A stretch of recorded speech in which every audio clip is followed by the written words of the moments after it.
അധികം സ്നേഹിച്ചിരുന്നത് തൻ്റെ ആടുകളെയായിരുന്നു. എന്നും പച്ചപ്പുൽമലകളിൽ അവരെ തീറ്റിക്കാൻ ആട്ടിടയൻ കൊണ്ടുപോയിരുന്നു.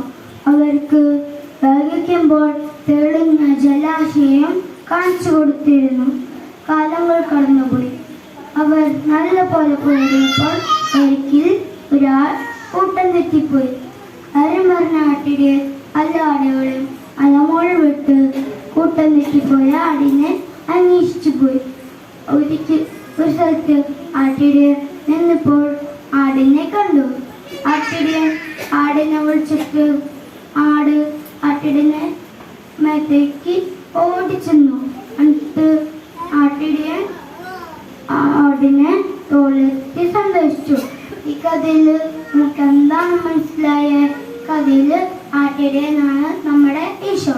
നാം ഓരോരുത്തരും കൂട്ടം തെറ്റിപ്പോവാൻ സ്വസ്ഥനായ നമ്മുടെ പിതാവ് ഇഷ്ടപ്പെടില്ല. ഈശോയ്ക്ക് സ്നേഹിക്കട്ടെ.